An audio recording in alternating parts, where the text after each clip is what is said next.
Assalamualaikum. InsyaAllah kita menunggu kemasukan beberapa orang lagi, sahabat-sahabat kita, peserta-peserta kelas Tafaquhuddin, sebelum kita mulakan kelas kita insyaAllah.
Okay. Bodoh lah. Tunggu 10. Kita tunggu lagi, tak ramai lagi ni. Sementara menunggu tu kita minum air dulu lah. Kita tarik.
Yang online dah 9. Yang online dah 9. Yang ni dah 1.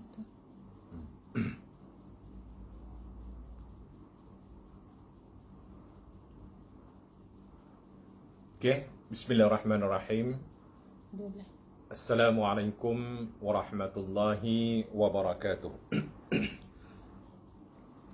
Tuan-tuan dan puan yang saya muliakan, marilah sama-sama kita buka kelas pengajian kita pada pagi ini dengan bacaan Ummul Kitab yang kita niatkan agar Allah Subhanahu wa taala menyampaikan pahala bacaannya kepada roh junjungan besar Nabi Muhammad sallallahu alaihi wasallam, ahli keluarga baginda, sahabat-sahabat baginda, para tabi'in, para awliya, para syuhada, para ulama, para seluruh masyayikh dan guru-guru kita, muslimin, muslimat sama ada yang hidup ataupun yang telah pergi meninggalkan kita, dan khususnya kepada pengarang yang kitab kita baca ni, Muhammad bin Muhammad Abu Hamid Al-Ghazali rahimahullahu ta'ala. Syai'ulillahi lahumul Fatihah. A'udzu billahi minasyaitonir rajim. Bismillahirrahmanirrahim. Alhamdulillahi rabbil alamin. Ar-Rahmanir Rahim. Maliki yaumiddin. Iyyaka na'budu wa iyyaka nasta'in. Ihdinas siratal mustaqim. صراط الذين أنعمت عليهم غير المغضوب عليهم ولا الضالين آمين. الحمد لله رب العالمين wassalatu wassalamu ala rasulil amin Sayyidina Muhammadin wa ala alihi wa sahbihi ajma'in. Allahumma salli wa sallim wa barik ala Sayyidina Muhammad wa ala alihi wa ashabihi wa man tabi'ahu ila yaumiddin.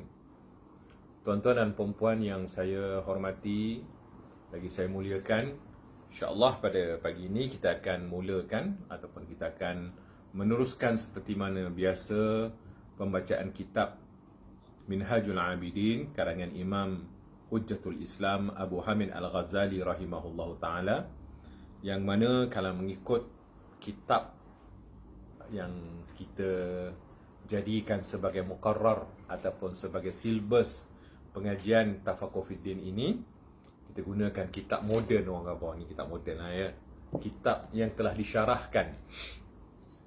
Jadi insya-Allah pada kali ini kita akan meneruskan tajuk tentang tawakal.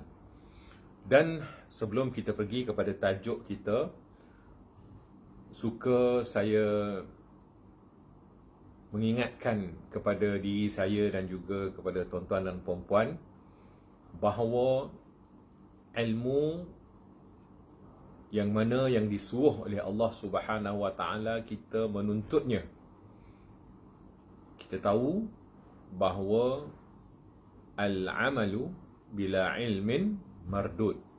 Amal tanpa ilmu ditolak oleh Allah Subhanahu wa taala. Kita semua dah tahu kepentingan ilmu. Ini selalu dibicarakan oleh guru-guru semasa mengajar ataupun tak kiralah mana-mana tuan-tuan. Bila sebut tentang ilmu ini, banyak fadilat, banyak kelebihan, banyak perkara-perkara yang patut kita ketahui berkait dengan ilmu. Sebab ilmu ini ianya satu perkara yang sangat dituntut oleh agama kita untuk kita mempelajarinya. Jadi kita semua dah tahu perkara tersebut. Dan kalau saya tengok daripada syarah beberapa ulama, ada ulama mensyarahkan tentang ilmu itu berkait dengan huruf yang ada pada ilmu itu sendiri. Apakah huruf yang ada pada ilmu itu? Pertama, huruf Ain. Yang kedua, huruf Lam. Yang ketiga, huruf Mim. Ilmun. Jadi sebelum kita masuk ni, kira mukaddimah kita lah ya. Jadi kita dapat tengok apa yang dimaksudkan dengan ilmu. Ain itu ulama mensyarahkan ataupun mentafsirkannya sebagai inayatun minallah. Ain itu adalah inayah. Apa maksud inayah? Inayah ni adalah peliharaan. Seseorang itu akan mendapat pemeliharaan, perlindungan, bantuan. Itu maksud inayah. Ya, daripada Allah Subhanahu wa taala. Jadi huruf yang pertama ain tu maksudnya inayatun. Inayatu minallah. Artinya bagi orang yang menuntut ilmu ini, pertama orang tersebut dia akan mendapat inayah, iaitu perlindungan, bantuan, pertolongan daripada Allah Subhanahu wa taala. Ya, dia ditolong oleh Allah Subhanahu wa taala. Jadi kalau kita nak masukkan diri kita ini ke dalam golongan orang-orang yang mendapat bantuan, orang yang ditolong oleh Allah Subhanahu wa taala, maka kita kena sentiasa duduk dalam majlis-majlis ilmu. Ya, itu pertama. Inayatun.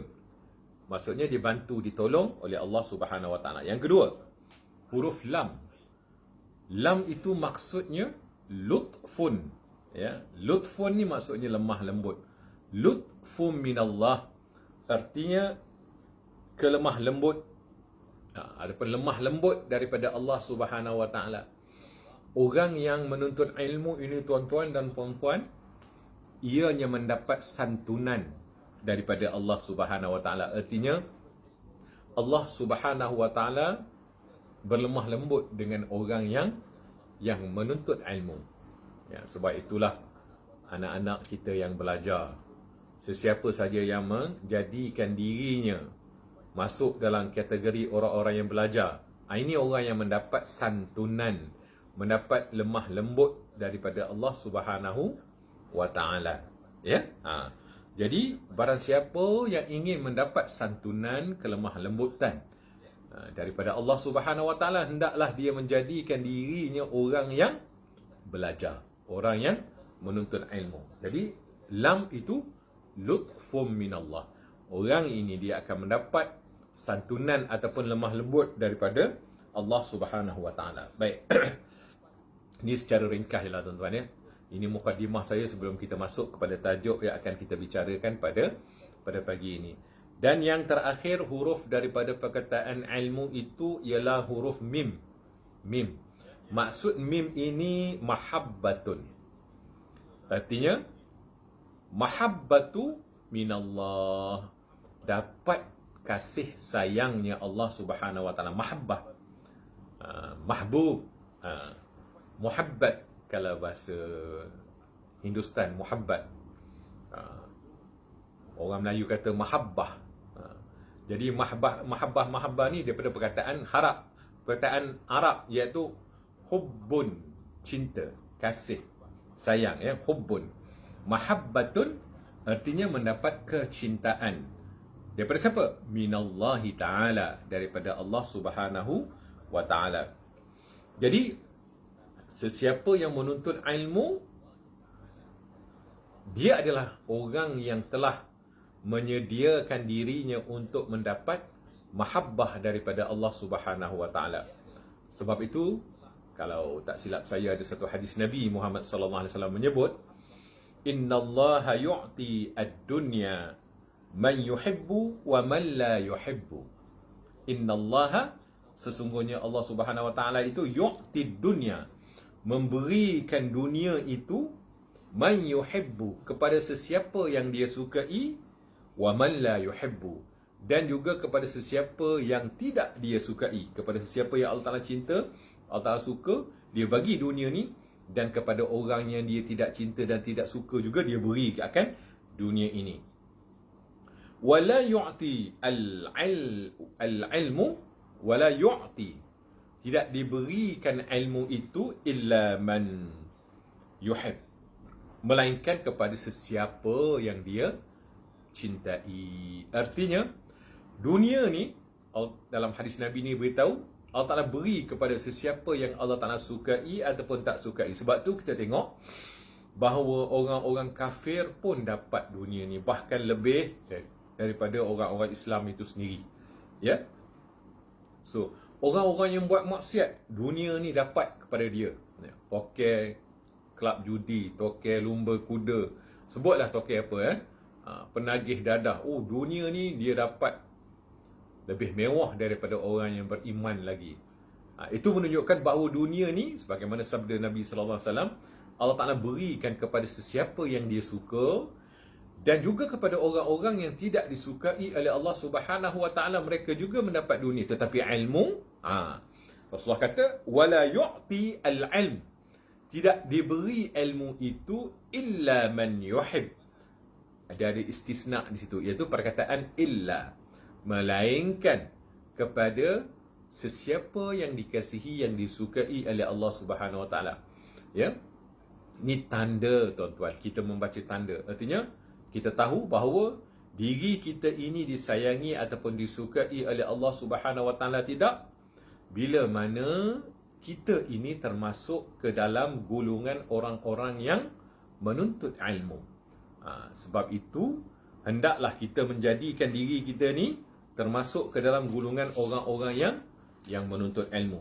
Sebab Allah Ta'ala beritahu bahawa Allah Subhanahu wa taala memberi ilmu kepada sesiapa yang dia kasihi. Dan satu lagi, Allah Ta'ala sebut, dalam hadis tersebut, innallaha la yu'ti al-ilm, la yu'ti al-ilm liyu'adzibahu. Sesungguhnya Allah tidak memberi ilmu itu untuk dia mengazab orang yang dia berikan ilmu itu. Ya. Allah Ta'ala dia tak akan beri kepada seseorang itu ilmu, dan orang tu pula setelah dia beri ilmu, dia akan mengazabnya. Ya. Allah Ta'ala beritahu tadi dalam hadis yang tadi, yang sebelum kita baca tadi, dia tidak akan memberi ilmu melainkan kepada sesiapa yang dia kasihi, yang dia cintai, dan dia tidak pula memberi ilmu tu untuk mengazab orang tersebut. Ya. Sebab itu tuan-tuan, marilah sama-sama kita masukkan kita ini ke dalam kelompok ataupun golongan orang-orang yang menuntut ilmu untuk apa? Untuk mendapat keredaan Allah Subhanahu Wa Taala. Bila kita menuntut ilmu dan niat ataupun gharad, tujuan matlamat kita adalah untuk mencari mendapatkan keredaan Allah Subhanahu Wa Taala, yakinlah bahawa kita ini adalah termasuk ke dalam golongan orang-orang yang dikasihi, yang dicintai oleh Allah Subhanahu Wa Taala. Dan dalam hadis yang lain tadi, Allah Ta'ala tidak akan bagi ilmu ini untuk diazab seseorang itu. Ya, dia tak akan bagi ilmu untuk dia mengazabkan orang itu, melainkan dia beri ilmu, beri kesedaran kepada orang itu untuk menuntut ilmu agar apa? Agar mereka ini dengan ilmu dapat memandu ke jalan yang diradai oleh Allah Subhanahu Wa Taala untuk menjadi hamba-Nya yang dikasihi, yang dicintai. Ya. Jadi baik, pada pagi ini kita masuklah balik ke dalam bicara kita tentang kitab kita ini, masuk dalam bab erti tawakal. Ya. Baik, qala al-musannif rahimahullahu ta'ala wa nafa'ana bihi wa bi'ulumihi fid daraini amin. Berikutnya ikutilah penjelasan tentang hakikat. Di situ kita berhenti hari itu, ya. Berikutnya ikutilah penjelasan tentang hakikat tawakal, hukum-hukumnya dan kewajipan seseorang yang berhubung dengan rezeki.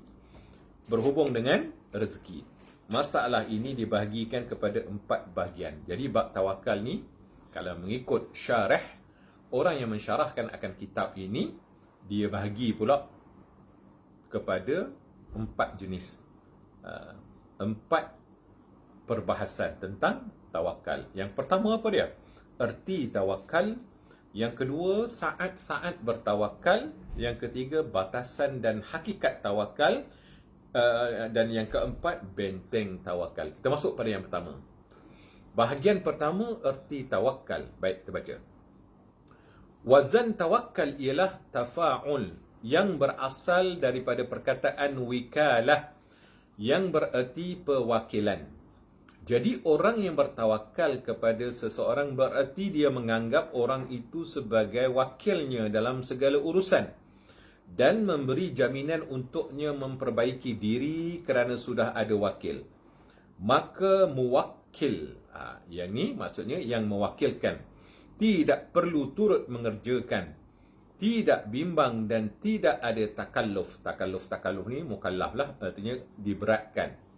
Oleh itu tawakal bererti memberi kepercayaan, yakni mewakilkan atau menyerahkan dan menyandarkan sesuatu kepada Allah. Itu maksud tawakal, ya. Last sekali tu paling mudah untuk kita faham tawakal. Itu artinya tawakal bererti memberi kepercayaan. Apa itu memberi kepercayaan? Yakni mewakilkan atau menyerahkan dan menyandarkan sesuatu urusan kita kepada Allah Subhanahu Wa Taala. Baik. Jadi bahagian pertama erti tawakal itu daripada wazan tafa'ul, ya. Tawakkala ataupun wakkala yuwakkilu, ataupun tawakkala yatawakkalu tawakkulan, ya. Tawakkul kalau bahasa Arabnya. Kalau bahasa Melayu kita panggil tawakal. Kalau bahasa Arab dipanggil tawakkul.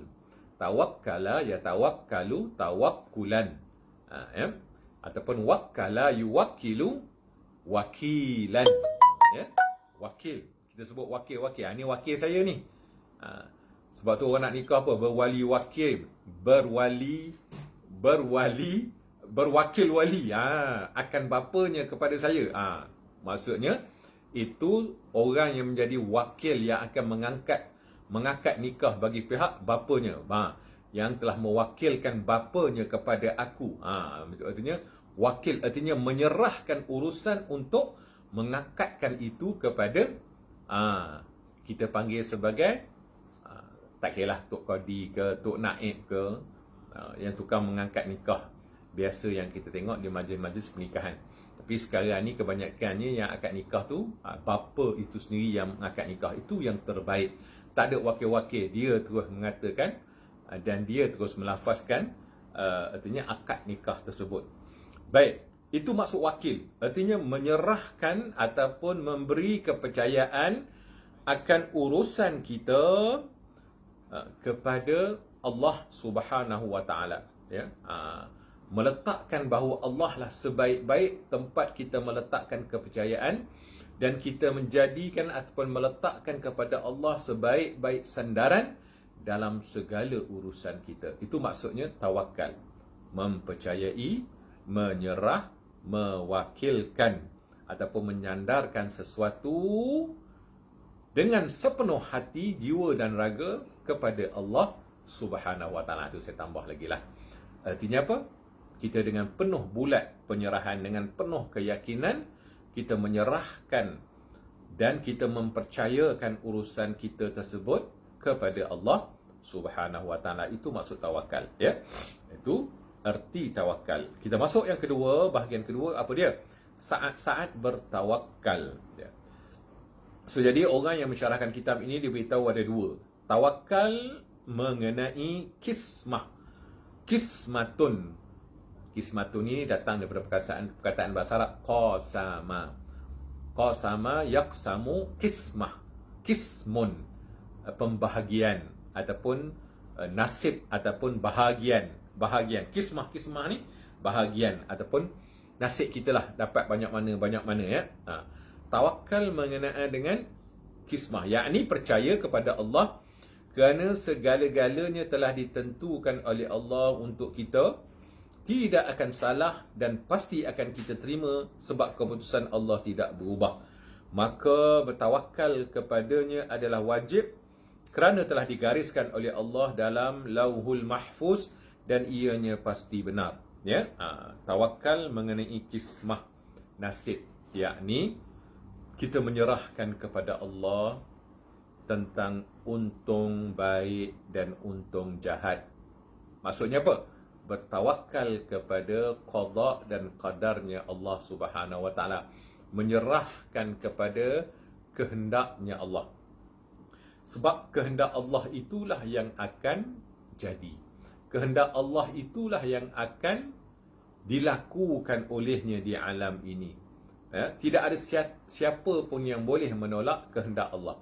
Itu bahagian, itu kismatun disebut, ataupun kita bertawakal kepada nasib kita yang telah ditentukan oleh Allah Subhanahu wa taala. Ini maksud bahagian kedua tadi. Saat-saat kita bertawakal itu, kita menyedari bahawa kita ini, apa yang akan berlaku, apa yang akan kita dapat, apa yang akan kita tempuh, tak lain dan tak bukan ialah apa yang telah Allah Subhanahu wa taala tentukan, kismahkan menjadi ianya sebagai nasib kita, bahagian kita. Kismah yang telah Allah Ta'ala bahagikan. Kismah ni menjadi nasib kita, ketentuan kita, bahagian kita. Apa yang telah Allah Ta'ala qadarkan, kehendaki masa qadim lagi azali, dia azali dulu, dia telah berkehendak begitu, maka itulah yang akan berlaku kepada kita. Ya, maka itulah yang akan berlaku. Itulah yang menjadi kismah kita, yang menjadi bahagian kita, yang menjadi ketentuan nasib untuk kita. Ini kita kena tahu. Sebab itu bila kita bertawakal, kita kena memandang segala apa yang akan berlaku, apa yang telah berlaku, apa yang sedang berlaku adalah apa yang telah ditentukan oleh Allah Subhanahu wa taala kepada kita. Kita kena sedar benda tu. Ya. Bahawa yang berlaku itu ialah qada dan qadarnya Allah Subhanahu wa taala, ataupun yang disebut sebagai kismah dalam kitab ni tadi, ya, sebagai untung nasib kita. Jadi bila kita bertaamul, deal orang khabar, bila kita memandang bagaimana cara untuk kita bertawakal tadi, kita jangan lupa bahawa kita menyerahkan kepada Allah yang maha bijaksana, yang telah memutuskan kepada kita apa yang terbaik untuk kita. Dan kita ingat dalam hati kita sebagai hamba, apa yang Allah Ta'ala putuskan bagi kita, itulah yang terbaik untuk kita. Ya, apa yang Allah Ta'ala putuskan, tentukan, bahagikan kepada kita, itulah yang terbaik kepada kita. Sebab, sebagaimana yang selalu saya bacakan kepada tuan-tuan tentang hadis, ajaban li amril mu'min. Sungguh pelik urusan orang yang beriman itu. Ya, tu Rasulullah beritahu, pelik sungguh urusan orang yang beriman itu. Apa saja yang dia buat, dia akan mendapat kebajikan. Ya, tak kiralah datang kepadanya qada buruk, dia dapat kebajikan. Datang kepadanya qada baik, dia dapat kebajikan. Bila Allah Ta'ala timpakan kepadanya qada yang buruk ataupun ujian kepadanya, lalu dia bersabar, maka Allah Subhanahu Wa Ta'ala akan meninggikan darjatnya dan memberi kebaikan yang sebanyak-banyaknya kepadanya. Itu kebaikan baginya. Maka apabila Allah Ta'ala berikan kepadanya nikmat, lalu hamba Allah yang beriman ini tadi dia buat macam mana? Dia bersyukur, lalu Allah Ta'ala meninggikan darjatnya dan Allah Subhanahu Wa Ta'ala memberikan sebanyak-banyak ganjaran kepadanya. Tak kiralah dia diuji ke, dan dia diberikan kepada orang beriman itu nikmat. Nikmat ke, ujian ke, sama saja baginya. Kenapa? Kerana dia melihat itu adalah kismatun minallah. Apa yang telah ditentukan oleh Allah Subhanahu Wa Ta'ala, mengikut kehendak Allah, mengikut pelaksanaan Allah bagi kehendaknya itu apa pun disebut sebagai qada itu. Jadi orang yang beriman ini dia nampak benda tu. Jadi dia redha. Bila dia redha, maksudnya dia menerima ketetapan yang telah Allah Ta'ala tetapkan baginya. Di samping dia redha, dia juga sabar. Ini semuanya kerja hati, ini sifat hati. Bila ada redha, ada sabar, ada syukur, masuklah kita ke dalam golongan hamba-hamba Allah yang dikasihi. Sebab itulah Rasulullah beritahu, memanglah orang mukmin itu urusan dia sangat pelik. Kerana apa saja yang berlaku kepadanya, ujiankah, kesenangankah, semuanya Allah Ta'ala berikan kepadanya itu kebajikan. Tuan-tuan dan puan-puan, kita ni sebenarnya bukan semuanya baik. Yang baik itu semuanya, artinya kita manusia, selagi hidup sebagai manusia, ini i'tiqad Ahlus Sunnah wal Jamaah. Kita jangan ingat kita akan buat baik saja. Tak. Yang terpelihara daripada dosa, kalau mengikut i'tiqad Ahlus Sunnah wal Jamaah, ialah para rasul-rasul dan nabi-nabi. Itu namanya maksum. Maksum ni maksudnya apa? Mereka ini terpelihara daripada melakukan dosa. Mereka dipelihara oleh Allah Subhanahu Wa Ta'ala. Artinya tidak akan melakukan dosa. Ini khusus kepada rasul-rasul dan nabi-nabi. Ya, khusus kepada rasul-rasul dan nabi-nabi. Bagi kita, orang yang selain daripada martabat rasul dan nabi-nabi ni tetap berdosa, tetap melakukan kesilapan. Ini kita kena ingat, tuan-tuan dan puan-puan. Sebab itu tak heran dia ulama ke, dia tok wali besar macam mana ke, dia ni orang ahli sufi besar macam mana ke, tetap dia melakukan kesilapan. Satu hari nanti dia tetap bersalah. Satu hari dia tetap akan melakukan dosa, kerana tidak ada jaminan bagi mereka selain daripada rasul-rasul dan nabi-nabi melakukan kesalahan. Sebab itu, bila mana kita ditentukan oleh Allah, dikurniakan oleh Allah melakukan kesalahan, juga tanda Allah Ta'ala itu sangat kasih kepada kita. Ya, sebab Allah Ta'ala nak kita jatuh dalam kesalahan, dan dia nak kita bertaubat kepadanya, menyedari akan kesalahan kita. Sebab itu Allah Ta'ala sebut, Innallah yuhibbut tawwabin wa yuhibbul mutatahhirin. Sesungguhnya Allah Ta'ala itu dia sangat kasih kepada hamba-hambanya yang sentiasa bertaubat. Tawwab ada sabdu orang khabar. Tawwab dia asal daripada kata taibun. Taibun, kalau tawwab dia masuk kepada mubalaghah. Artinya perbuatan itu sentiasa dilakukan. Artinya orang ini sentiasa bertaubat kepada Allah. Sebab itulah orang yang sentiasa bertaubat kepada Allah dan sentiasa mensucikan dirinya zahir ataupun batin, termasuk ke dalam golongan orang-orang yang dikasihi oleh Allah, kekasih-kekasih Allah. Sebab itu Allah Ta'ala sebut innallaha yuhibbut tawwabin. Sesungguhnya Allah Subhanahu wa taala menyukai orang-orang yang sentiasa bertaubat, wa yuhibbul mutatahhirin, dan orang yang sentiasa mensucikan dirinya zahir maupun batin daripada segala dosa. Nah, kalau kita tak berdosa, macam mana nak melakukan taubat ya? Walaupun begitu, Rasulullah tak berdosa tapi sentiasa bertaubat kepada Allah. Sebab tu Rasulullah sangat dicintai oleh Allah Subhanahu wa taala. Namun kita sebagai umatnya, yang mana ditentukan kepada kita, baik macam mana pun kita, hebat macam mana pun kita, tok wali pun kita tidak akan terlepas daripada jatuh kepada dosa dan salah. Sebab itulah salah bagi orang mengatakan, oh tu tok wali dah tu, itu ulama besar, mana boleh dia buat salah ya? Itu i'tiqad yang dipegang oleh Syiah. Syiah mengatakan tidak ada dosa yang dilakukan oleh a'immah mereka, imam-imam mereka. Ini dalam bab Syiah kita belajar dulu bab imam. So apa yang dikatakan kepada imam-imam mereka? Imam-imam mereka dulu. Mereka imam-imam, para imam itu maksum. Mereka meletakkan taraf imam-imam mereka, orang Syiah ni sama taraf dengan rasul-rasul dan nabi-nabi. Mereka mengatakan imam-imam mereka tak melakukan dosa, maksum, terpelihara pada dosa. Tapi kita Ahlussunnah wal Jamaah tak. Yang maksum ini hanyalah nabi-nabi dan rasul-rasul. Selain daripada tu, tak kiralah dia sahabat Rasulullah ke, dia tok wali besar ke, dia tetap salah, dia tetap berdosa. Bukti berlakunya peperangan antara Sayyidatina Aisyah dan juga Sayyidina Ali. Kan besar benda tu. Berlaku peperangan. Sayyidatina Aisyah ni siapa dia? Isterinya Rasulullah. Sayyidina Ali dan Muawiyah siapa dia? Sahabat besar Rasulullah. Berperang antara kedua dalam peperangan Siffin dan juga peperangan Jamal.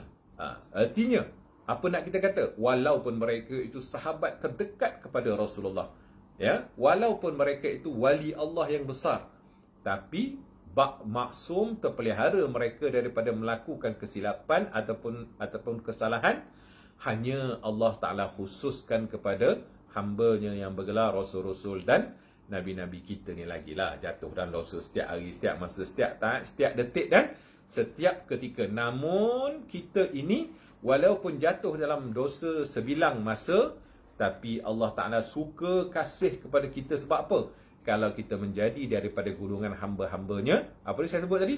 Tawwabin. Sebab itu, bila kita jatuh dalam dosa, melakukan maksiat, kita memandang kepada Allah, kehendak Allah, apa yang telah Allah Ta'ala tentukan kepada kita. Ya, Allahu Akbar, ya, engkau telah menentukan aku, inilah tak lain dan tak bukan daripada kehendakmu, dan kita sebagai hamba-Nya bertaubat. Itu dari segi syariatnya, ya.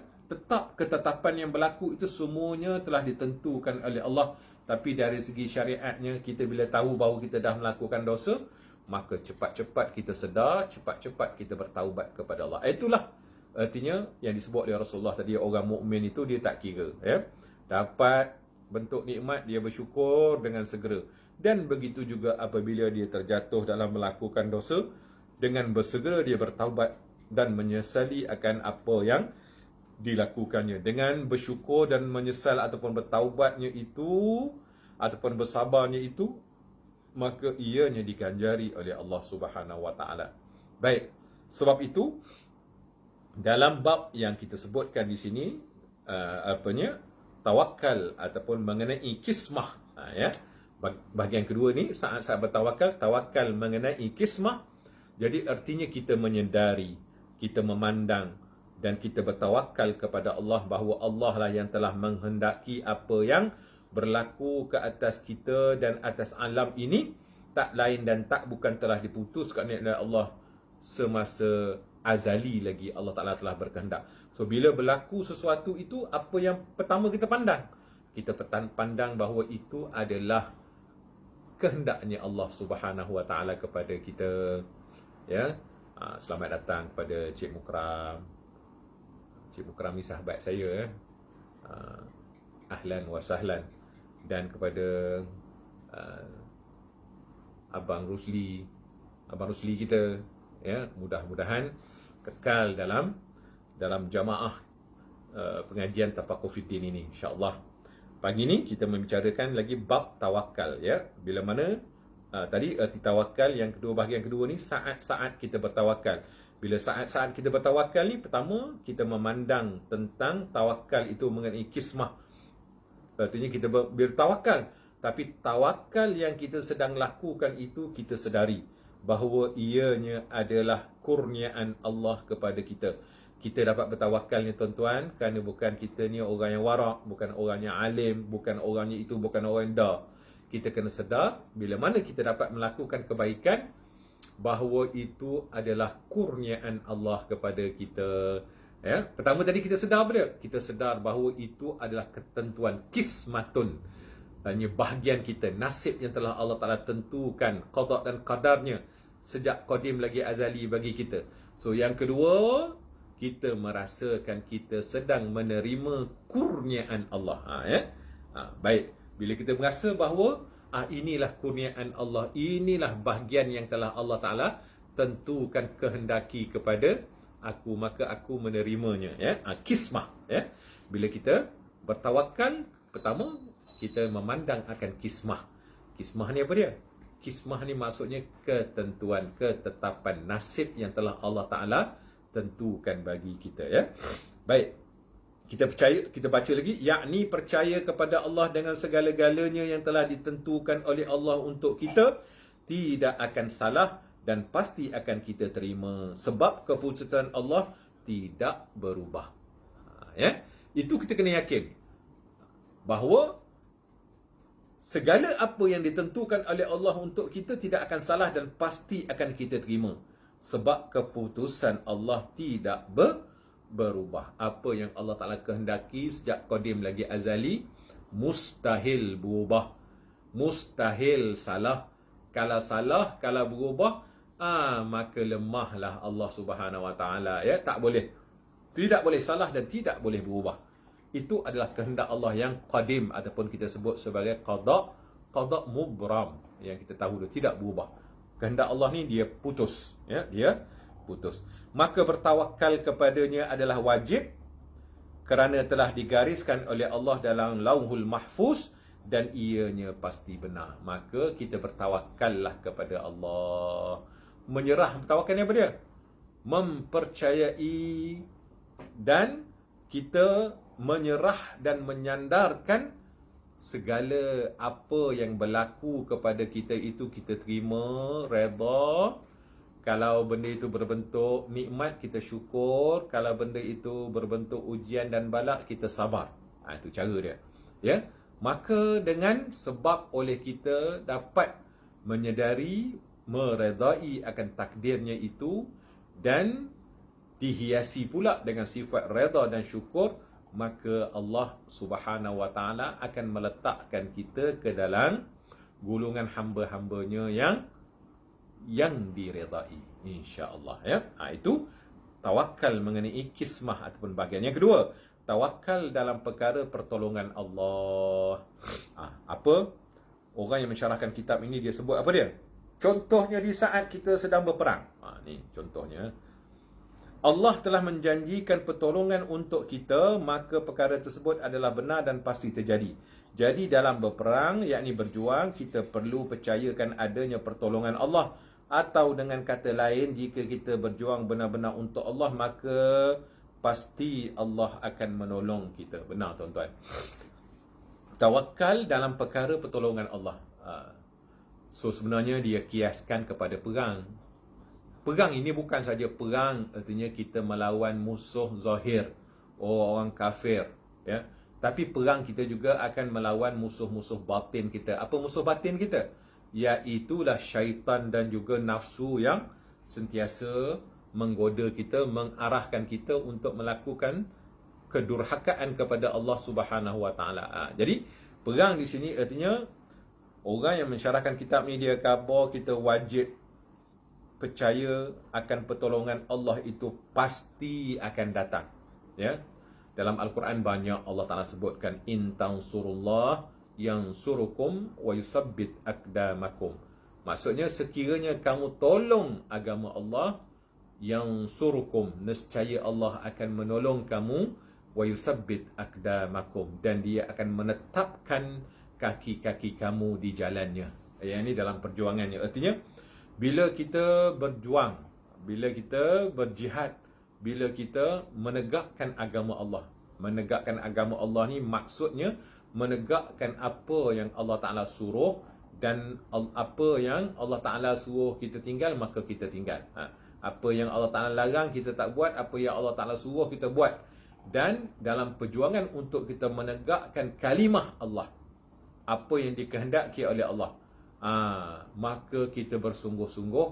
Bersungguh-sungguh kita itulah yang kita disebut di sini sebagai berjuang. Dan inilah orang yang akan ditolong oleh Allah Subhanahu Wa Taala. Walaupun dalam ayat ini dia kias sedang berperang, ya. Berperang ni memanglah itu perkara yang paling besar. Bila kita menghadapi musuh, pergantungan kita tidak lain dan tidak bukan hanyalah Allah semata-mata yang boleh memenangkan kita, ya. Jadi lagi kuat kita punya pengharapan kita kepada Allah.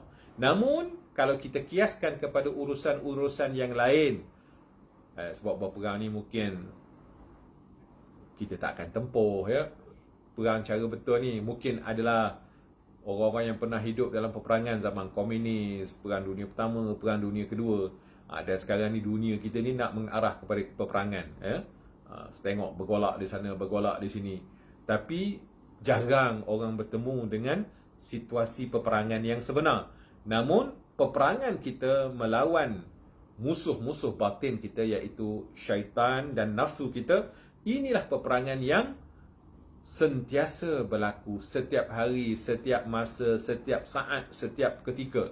Kita berperang melawan hawa nafsu kita, kita berperang melawan syaitan yang sentiasa menggoda kita untuk menjerumuskan kita supaya kita mendurhakai Allah Subhanahu Wa Taala. Jadi sebab itu di dalam peperangan tak kiralah zahir melawan musuh yang zahir ataupun peperangan melawan musuh yang batin, maka kita hendaklah sentiasa menguatkan qasad kita, menguatkan i'tiqad kita, menguatkan hati kita, menguatkan sandaran kita hanya kepada Allah Subhanahu Wa Taala. Tempat kita bergantung harap, tidak bergantung selain daripada Allah Subhanahu Wa Taala. Ya, itu cara dia. Jadi sebab tu disebut kat sini, jadi dalam berperang, berjuang, kita perlu percayakan adanya pertolongan Allah, atau dengan kata lain, jika kita berjuang benar-benar untuk Allah, maka pasti Allah akan menolong kita. Perkara ini sesuai dengan janji Allah di bawah ini. Apa kata Allah? Bismillahirrahmanirrahim. Fa idza azamta fatawakkal 'ala Allah. Maksudnya apabila kamu berazam, yakni untuk melakukan sesuatu, maka bertawakallah kepada Allah, ya. Bila kita berazam untuk melakukan sesuatu, maka di manakah tempat kita menyandarkan harapan kita? Di manakah tempat kita menyandarkan kepercayaan kita untuk memohon bantuan? Kepada Allah Subhanahu Wa Taala. Itu namanya bertawakal 'ala Allah. Fa iza azamta, bila kamu berazam, ya, telah kamu putus dalam hati kamu untuk melakukan sesuatu, fatawakkal 'ala Allah, maka bertawakallah kamu kepada Allah. Maksudnya apa dia? Maka sandarkanlah harapanmu itu, serahkanlah harapanmu itu kepada Allah Subhanahu Wa Taala. Itu maksud dia, ya. Di dalam surah Ali Imran ayat 159. Oleh itu, jika kita berjuang untuk Allah, maka kita tidak perlu ragu akan datangnya pertolongan daripadanya. Sebab itulah tuan-tuan dan puan-puan, kalau kita berjuang untuk Allah, kita jangan ragu akan pertolongannya. Contoh, kalau orang berjuang dalam peperangan yang sebenar, kalah dan menang itu kita letak tepi dulu. Tetapi tuan-tuan, kita yakinlah, kita kalah ke, kita menang ke dalam perjuangan kita itu, kita tetap akan dibantu oleh Allah. Tuan-tuan, sebab itu sahabat-sahabat Rasulullah dulu, mereka berjuang, mereka nak mati. Kenapa? Mati dalam perjuangan itu mati yang sangat mulia. Tak adalah mati yang lebih tinggi dengan disebut sebagai mati syahid. Mati syahid ni hanya boleh dapat dalam mati berjuang menegakkan agama Allah. Ya?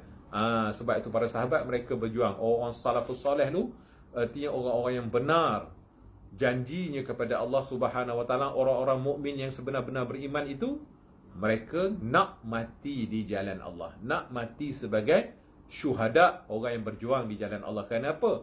Kerana janji Allah pasti benar. Nampak kalah, tetapi sebenarnya kematian mereka, kekalahan mereka itu Allah Ta'ala ganti dengan kemenangan di akhirat. Masuk saja dalam syurga, masuk saja di alam kubur, telah dimuliakan oleh Allah. Sebab tu orang yang mati syahid, tuan-tuan, mereka itu jenazahnya tak perlu dimandikan, tak perlu dikafankan, terus saja dikuburkan. Kerana apa? Kerana mereka telah pun suci, bersih. Kenapa? Kerana mereka telah pun Allah Ta'ala sediakan kepada mereka ini kemuliaan yang tertinggi. Walaupun nampak macam kalah, tapi Allah Ta'ala memenangkan mereka. Apatah lagi kalau dalam perjuangan itu mereka menang.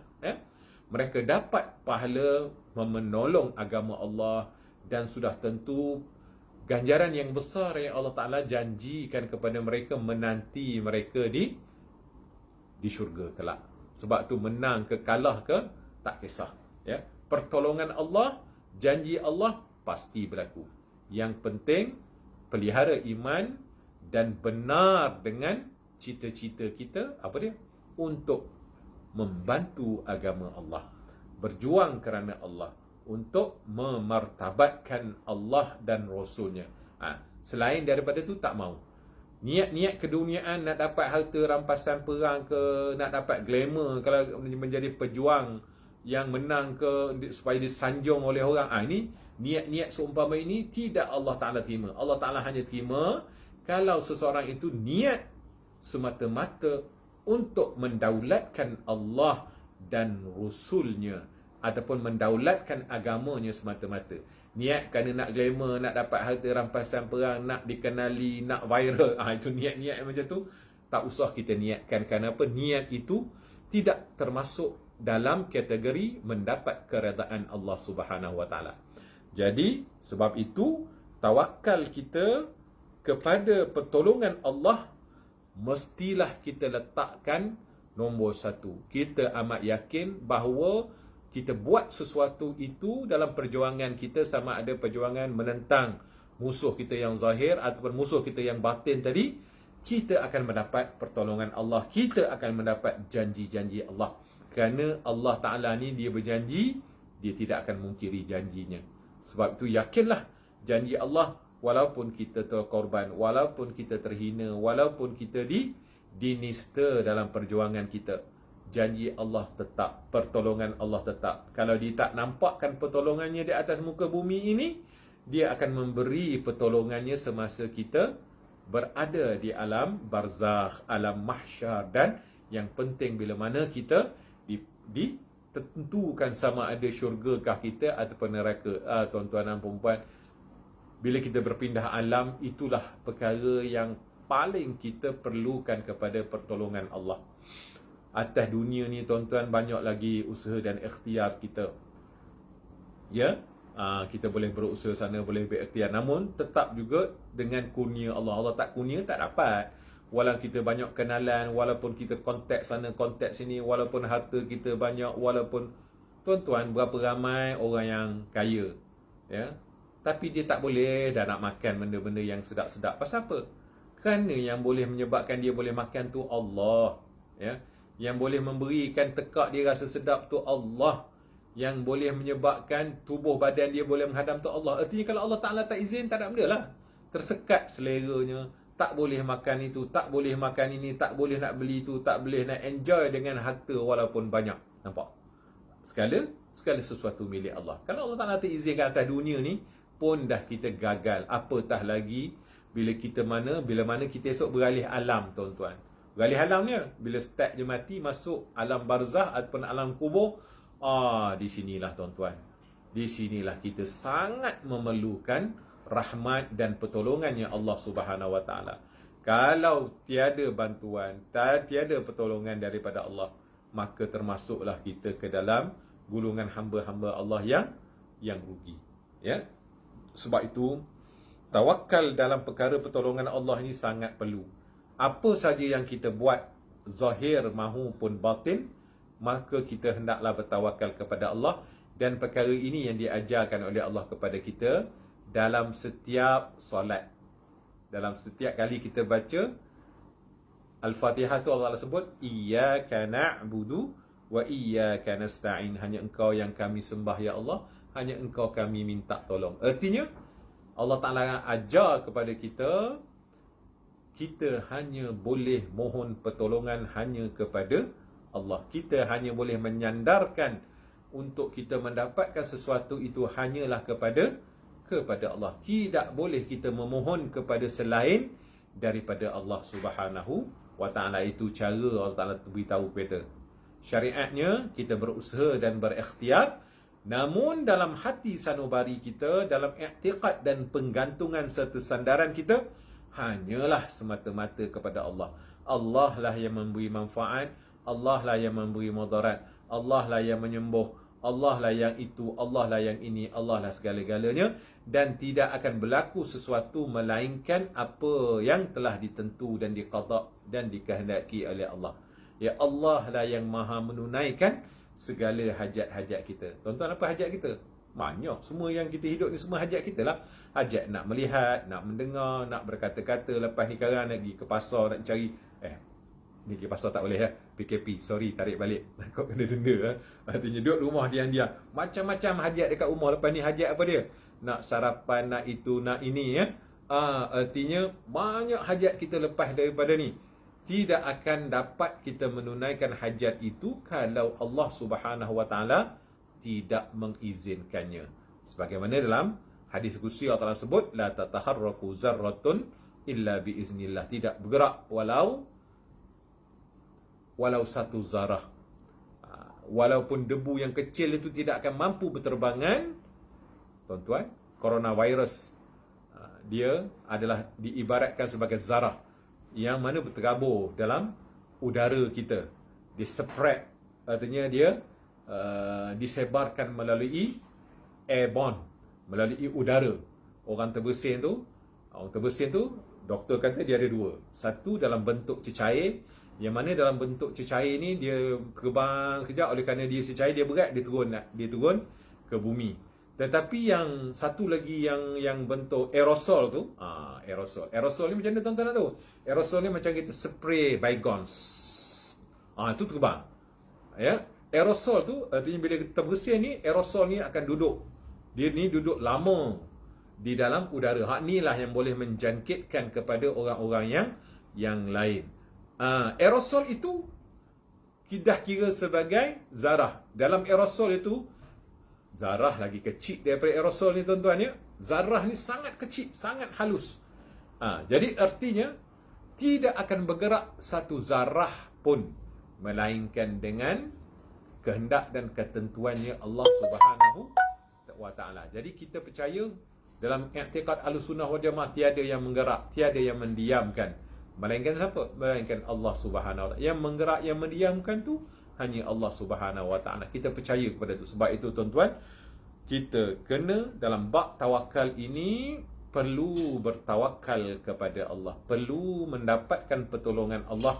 Walaupun kita nak buat sesuatu benda tu, kita confident, benda ni aku dah buat tiap-tiap hari, pejam mata pun boleh buat. Itu orang yang sombong.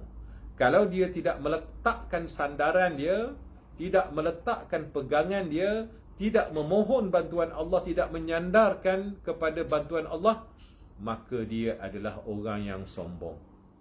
Allah Ta'ala izinkan juga jadi, ya, Allah Ta'ala beri juga dia kekayaan walaupun dia tidak menyandarkan kepada Allah. Sebab dunia ni, sebab dalam hadis yang saya baca tadi, dunia Allah Ta'ala beri kepada sesiapa yang dia suka, kepada sesiapa yang tak dia suka. Tapi ilmu dia takkan beri kepada sesiapa yang dia benci. Allah Ta'ala beri ilmu ni kepada yang dikasihinya. Dan bila dia beri ilmu tu, dia tidak akan mengazab orang yang dikurniakan kepadanya ilmu. Ilmu apa? Ilmu mengenal akan Allah. Banyak ilmu Allah Ta'ala ni, tapi ilmu yang akan menyelamatkan kita ialah ilmu ma'rifatullah, ilmu yang mengenalkan kita kepada Allah. Salah satu caranya ni ialah, artinya setiap nak kita buat sesuatu perkara tu, kita sedar bahawa tidak akan berjaya untuk kita menghasilkan sesuatu itu kalau Allah Ta'ala tak izin. Jadi kita menyandarkan kehendak kita ataupun urusan kita itu kepada Allah, ya. Jadi ke tak jadi ke, itu bergantunglah kepada ketentuan dan kehendak Allah Subhanahu Wa Ta'ala kepada kita. Jangan lupa apa saja yang kita buat, ya. Sebab itulah kita kena rasakan setiap kunyahan, setiap helaan nafas, setiap itu benda-benda yang kecil, tuan-tuan, benda-benda yang besar. Urusan rezeki kita, makan obat kita ni, takut kena COVID ni setiap hari, dengan pakai mask, dengan sanitizernya, dengan cuci tangannya, dengan duduk berkurung dalam, itu usaha dan tawakal benar. Kita wajib berusaha dan bertawakal. Namun perkara yang paling besar sekali ialah tawakal kepada Allah Subhanahu Wa Ta'ala. Iyyaka na'budu wa iyyaka nasta'in. Hanya kepada Engkau ya Allah tempat kami menyembah, dan hanya kepada Engkau kami minta tolong-tolonglah ya Allah. Jauhkanlah kami daripada terkena bahana COVID-19. Jangan lupa minta kepada Allah. Jangan lupa serahkan diri kita masa nak keluar itu kepada Allah Subhanahu Wa Ta'ala. Tuan-tuan, datang pula lori sampah. Terganggulah sikit bunyinya ya, bila lori sampah ni mari. Tapi tak apalah, itu kerja dia. Kalau tak datang lori sampah, bertimbun-timbun pula sampah dekat rumah ni. Baik. Jadi artinya, bukan saja kita bertawakal secara zahir, artinya kita pakai mask, kita basuh tangan kita dengan sanitizer ataupun dengan sabun, dan setiap pagi kita berdoa kepada Allah. Doa kepada Allah itulah sebenarnya tawakal kita dari segi batin. Apa dia? Bismillahilladzi la yadurru ma'asmihi syai'un fil ard wala fis sama' wa huwas sami'un alim. Jangan lupa baca doa ni.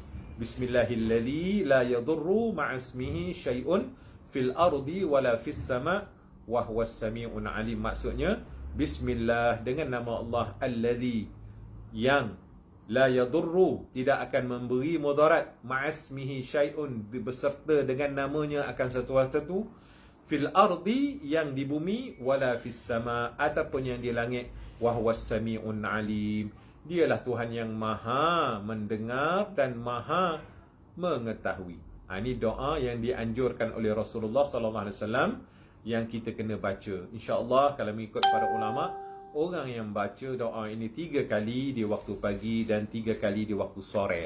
Sore ni petang ataupun malam lah.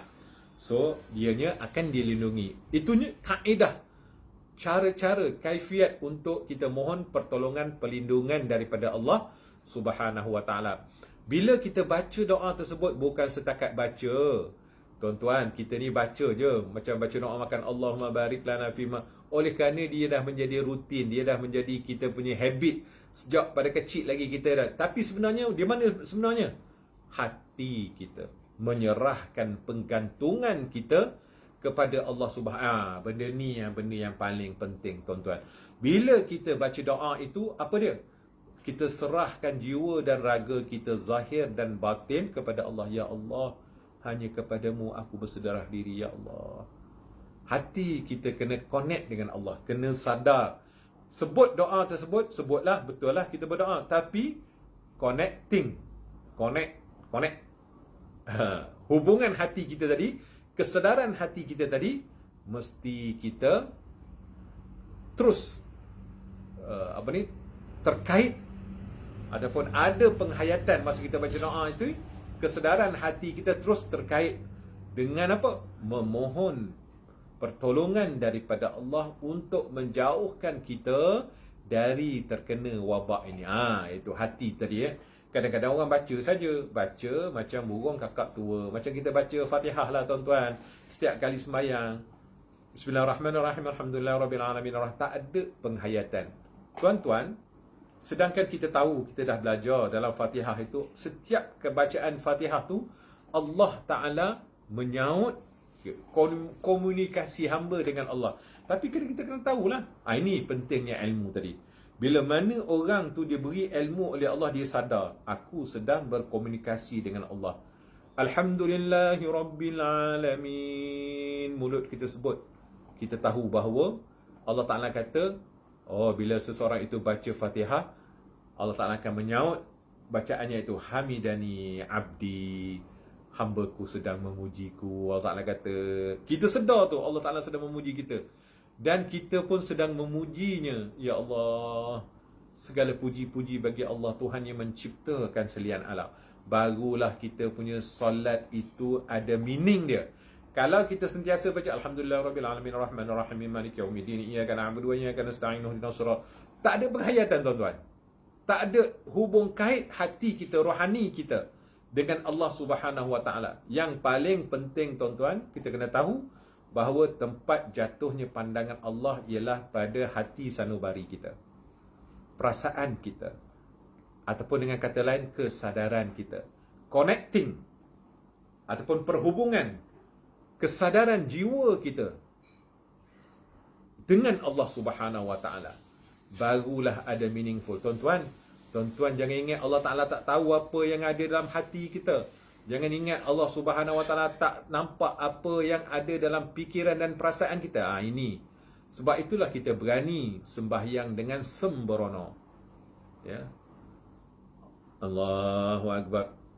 Alah kadar je niatnya. Sahaja aku sembahyang fardu zuhur. Sebab itu Imam Ghazali dia sebut ada 6 perkara yang menyebabkan seseorang itu sembahyangnya bernilai di sisi Allah Subhanahu Wa Taala. Apa dia? Satu, al-azimah. Yang kedua, hudur ma Allah. Azimah, dia ada keazaman yang kuat untuk dia khusyuk dalam solat dia. Sebab tu dia tak boleh main-main bila duduk atas jadah dia. Kemudian dia ada hudur ma Allah, hati dia hadir kepada Allah. Ya. Lepas tu tafahum. Tafahum ni maksudnya dia mengerti setiap bacaan. Kalau dia tak faham makna pun, semasa dia mengungkapkan bacaan Al-Fatihah itu ada connection, connecting hati dia bila dia membaca itu kepada Allah Subhanahu Wa Taala. Lepas ada tafahum, apa dia? Barulah dia ada apa yang disebut sebagai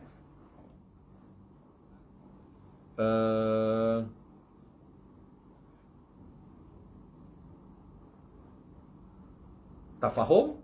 Barulah datang keagungan Allah Subhanahu Wa Taala dalam hatinya. Dia rasa takut. Dia rasa takut. Khauf. Ya, dia rasa takut. Kemudian dia rasa rojak, berharap kepada Allah. Takut Allah Ta'ala tolak hatinya, tolak solat ibadah yang dia buat. Dia takut. Kemudian ada perasaan rojak, berharap Allah Subhanahu Wa Taala menerima akan solat yang sedang dia lakukan ini. Hati orang yang sedang menghadap Allah. Dan yang ketiga, dan yang seterusnya, dia ada 6 tadi tuan-tuan ya. Dan seterusnya barulah dia ada haya, ada perasaan malu. Dia rasa malu. Sebab Allah Ta'ala maha melihat ke dalam hatinya, maha mengetahui akan hatinya, maha mengetahui fikirannya, maha mengetahui perasaannya. Kita berhadap dengan Allah ni, zahir dan batin dalam solat kita tuan-tuan. Allah Ta'ala maha melihat kepada zahir dan batin kita. Sebab itu, kena berhati-hati dalam bab ni. InsyaAllah kalau ada masa nanti kita akan kupas berkenaan dengan 6 perkara ataupun 6 perkara batin yang perlu ada dalam diri seseorang itu bila dia sedang berhadap dengan Allah Subhanahu Wa Taala. Bukan setakat baca, ya, bukan setakat baca sahaja. Ini bacaan sahaja. Kalau bacaan itu zahir semata-mata. Batin, batinlah tempat Allah Subhanahu Wa Taala melihat akan kita punya value kepada ibadah, value kepada solat itu berlaku dalam batin kita. Innallaha la yanzuru ila a'malikum wala suwarikum walakinallaha yanzuru ila qulubikum.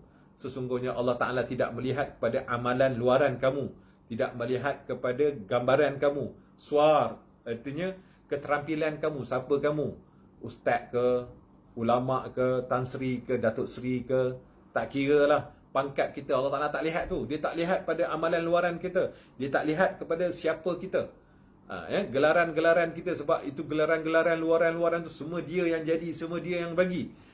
Walakinnallah, dalam hadis ini Allah Ta'ala sebut, akan tetapi Allah yang zuru ila qulubikum. Allah Ta'ala melihat kepada hati kamu. Macam mana hati kita, macam mana perasaan kita, macam mana akal kita sedang kita berhadap kepada Allah. Sebab itu jangan main-main tuan-tuan. Bila kita buat sesuatu itu, utamakan perasaan kita, apa kata hati kita, apa kata perasaan kita semasa kita sedang berhadap dengan Allah Subhanahu Wa Taala. Sebab tu disebutkan di sini tawakal dalam pertolongan Allah. Tajuk yang kedua ni artinya mestilah dalam setiap apa yang kita buat, kita mesti bertawakal. Kita mesti mengharapkan, menyandarkan kepada Allah agar Allah memberikan pertolongan kepada apa yang kita lakukan. Termasuklah ibadah solat yang kita buat. Minta Allah Ta'ala tolong, ya Allah, sempurnakanlah ya Allah solat aku ini. Wahai Tuhanku, ampuni segala dosa-dosa, kesalahan dan kelemahan. Tutupi segala kelemahan, cacat cela yang ada dalam solatku ini ya Allah. Sempurnakanlah solat aku ini ya Allah. Terimalah hati kita kena sentiasa. Di situlah khauf, di situlah rojak, di situlah kita berharap kepada Allah, menyandarkan harapan agar Allah Ta'ala menerima ibadah yang kita buat. Hati kita rasa malu. Memanglah tuan-tuan, kita memang tak sempurna tuan-tuan. Jangan kita confident ibadah yang kita buat ini 100% Allah Ta'ala akan terima terus. Dah. Malulah kita. Itulah hati orang tu, dia ada malu. Sebab tu dia ajak oleh Rasulullah, lepas saja kita salat tu, habis salat, Assalamualaikum warahmatullahi, Assalamualaikum warahmatullahi, kita disuruh beristighfar paling kurang 3 kali, ya. Istighfar itu pun tuan-tuan, masa kita beristighfar tu, penghayatan istighfar sangat penting. Ya Allah, ya Tuhanku, ampuni segala dosa-dosaku ya Allah. Kau tutupilah segala kelemahan dan keaiban aku ketika aku solat ini ya Allah. Kau sempurnakanlah ibadah solatku ini ya Allah. Tiada yang boleh menyempurnakan ibadah solat aku yang penuh dengan keaiban dan cacat cela ini melainkan Engkau ya Allah. Ampunilah aku. Kita kena menundukkan diri kita, menyatakan kelemahan kita, menyatakan bahawa Allah lah yang boleh menyempurnakan ibadah kita. Mohon pertolongan, mohon bantuan daripada Allah. Mana tempat permohonan tu? Dalam hati sanubari kita. Hati kita berkata-kata, mulut kata astaghfirullah, hati kita berkata-kata kepada Allah. Ataupun mulut kata-kata astaghfirullahalazim li wa li walidayya wa li zawil huquqi alayya wa li jami'il muslimina wal muslimat wal mu'minina wal mu'minat al ahya'i minhum wal amwat. Pelbagai versi, ya. Ataupun astaghfirullahalazim alladzi la ilaha illa huwal hayyul qayyum wa atubu ilaih. Tak kisahlah mana satu kita nak gunakan istighfar, walaupun istighfar yang paling pendek, astaghfirullah, astaghfirullah, astaghfirullah, tapi hati kita berkata-kata kepada Allah. Connecting, ada connect kesedaran yang tinggi kepada Allah, memohon keampunan daripada Allah, menutupi segala keaiban dan kelemahan semasa kita solat tadi, mohon kepada Allah agar menyempurnakan solat yang kita buat tadi, dan semoga Allah mengampuni kita. Kita hamba tuan-tuan tetap berada dalam kelemahan. Tetap kita kena mengaku di hadapan Allah, kita lemah, kita tak milik itu, kita tak milik ini. Kerana yang kaya, kerana yang memiliki itu dan ini hanyalah Allah. Kalau dia tak kurnia kepada kita dengan pertolongannya, maka kita tidak akan dapat. Jadi sebab itu hamba ni kena berjiwa hamba lah. Macam mana jiwa hamba tadi? Hina. Apa jiwa hamba? Fakir. Apa jiwa hamba? Lemah. Apa jiwa hamba? Jahil. Ini empat sifat yang paling kurang kena ada dalam jiwa seseorang yang menggelarkan diri dia hamba. Hamba Allah. Hamba Allah ni ada apa? 4 sifat ni paling kurang. Dia ada banyak lagi tuan-tuan, ya. Ini yang 4 sifat asas kepada orang yang bergelar diri dia hamba. Pertama, hamba tu apa dia? Hina. Kita hina di hadapan Allah.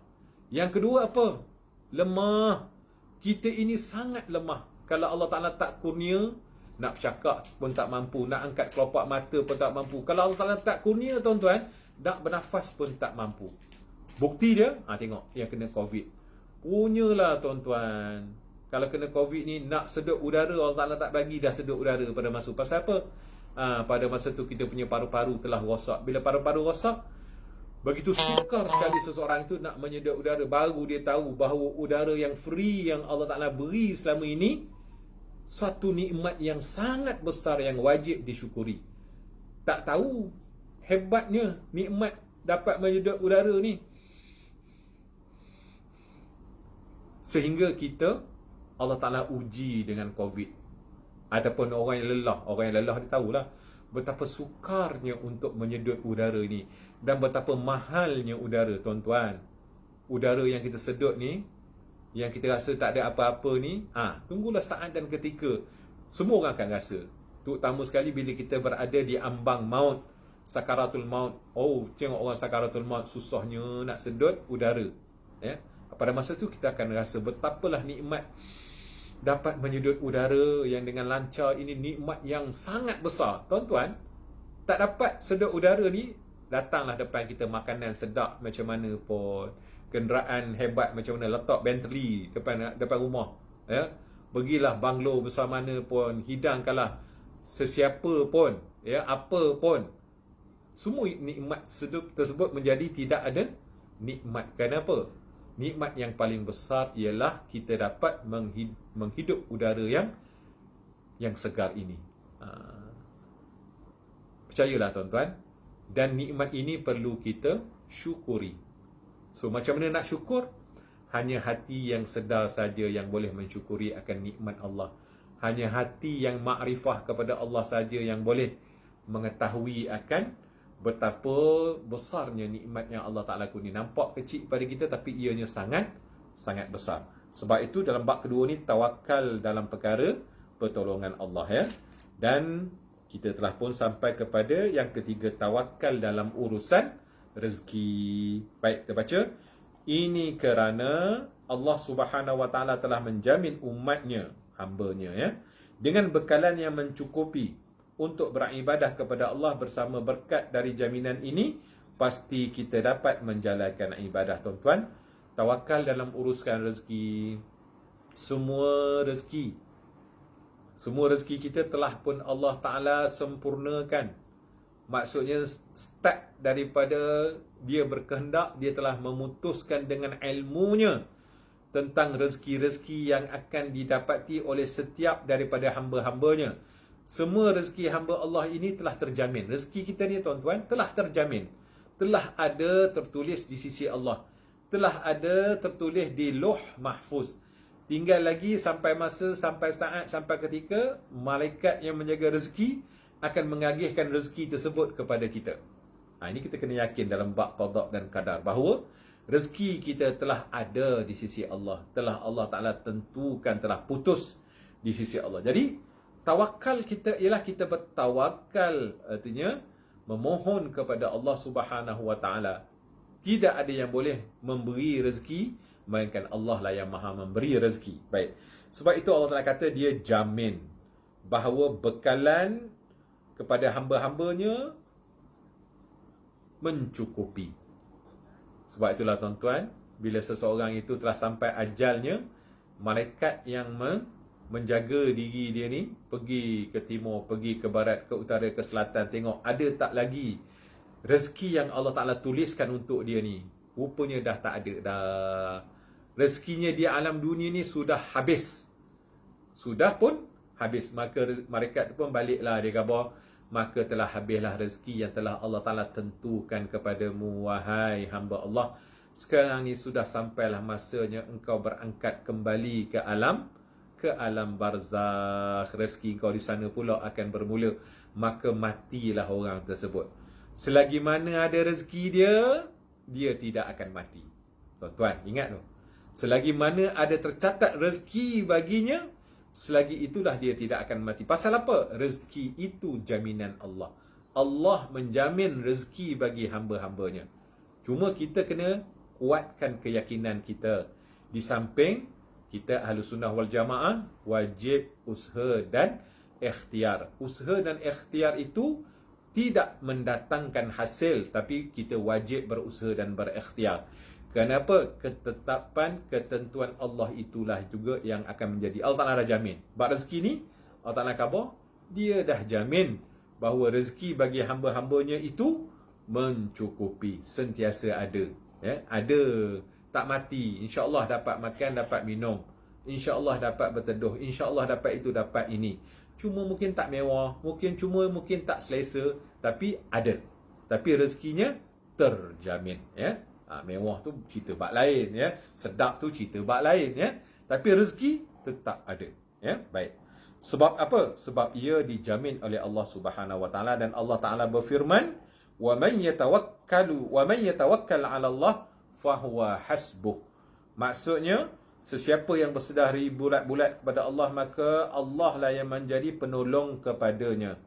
Wa man yatawakkal, barang siapa yang menyerah diri kepada Allah, kepada Allah, fahuwa, maka dialah Allah, hasbuh, yang akan menjadi penolong baginya. Dulu kita dah kupas dengan panjang lebar. Hasbiyallah wa ni'mal wakil, ni'mal maula wa ni'mal nasir. Ayat ni lebih kurang sama juga, ya. Wa man yatawakkal 'ala Allah, barang siapa yang bertawakal kepada Allah, ke atas Allah, fahuwa hasbuh, dialah yang akan menjadi penolong kepada orang tersebut, ya. Jadi sebab itu bila sebut tawakal dalam urusan rezeki, maka kita hendaklah memohon, meminta dan menyerahkan urusan rezeki kita kepada Allah Subhanahu Wa Taala. Sabda Rasulullah sallallahu alaihi wasallam, "Lau tawakkaltum 'ala Allahi haqqa tawakkulih, la razaqakum kama yarzuqut tayru taghdu khimasa wa taruhu bitana." Ya, maksudnya baginda Nabi sallallahu alaihi wasallam bersabda, apabila kalian bertawakal kepada Allah dengan sebenar-benarnya, yakni sebenar-benar tawakal, nescaya Allah memberikan rezeki kepadamu seperti dia memberikan rezeki kepada burung. Pada waktu fajar, burung keluar dari sarangnya dengan perut yang lapar dan kembali pada waktu petang dengan perut yang kenyang. Tuan-tuan, inilah tawakal yang paling tinggi. Tuan-tuan, cuba tengok dalam sangkar burung. Ada dia sediakan rezeki, stok simpanan makanan dia untuk 2 hari ke 3 hari ke sebulan lagi lah, ya. Ada dia simpan stok makanan? Tak ada, tuan-tuan. Burung-burung dia tak ada simpan stok makanan dalam sangkar dia, dalam sarang dia, ya. Jadi apa yang dia buat? Pagi-pagi setelah matahari keluar, dia pun terbanglah dengan penuh tawakal kepada Allah Subhanahu Wa Taala. Tak tahu mana dia nak dapat rezeki. Tapi yang pastinya, bila dia pulang ke sarang dia, perutnya telah pun penuh dengan makanan, iaitu rezeki-rezeki yang telah Allah Ta'ala tuliskan baginya. Itu burung, tuan-tuan, ya. Burung makhluk Allah. Burung dijamin oleh Allah akan rezekinya, apatah lagi kita. InsyaAllah setiap daripada kita memiliki rezekinya masing-masing yang telah disedia, yang telah ditulis oleh Allah kepada kita. Cuma yang perlu kepada kita ialah keyakinan, iaitu berserah diri kita hanya kepada Allah Subhanahu Wa Ta'ala. Berhenti jap minum. Bismillahirrahmanirrahim.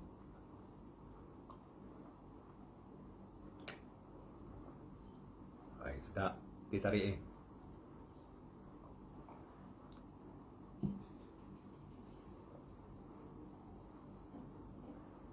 Baik, tuan-tuan.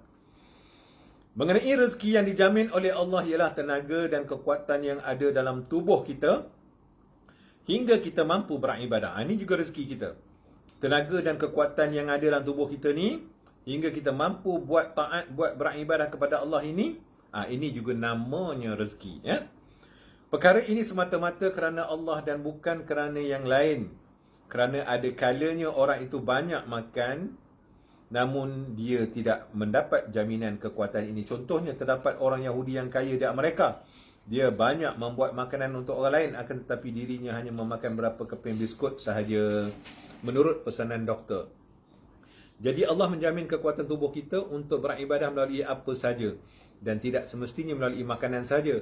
Sekali lagi kita wajib bertawakal dalam masalah ini, kerana Allah telah menjanjikan rezeki untuk kita dengan bukti-bukti agama, yakni Al-Quran, hadis dan akal sihat manusia, ya. Baik, ini kita dah biasa cakap lah tentang rezeki ni. Kita dah faham bahawa rezeki itu bukan saja dalam bentuk duit, harta, makanan. Bahkan segala apa yang kita dapat itu sebenarnya rezeki. Rezeki ini, tuan-tuan, bukan saja bentuk fizikal, bukan saja bentuk zahir, kita nampak cokoh depan mata kita. Namun rezeki juga dalam benda-benda yang kita tidak nampak.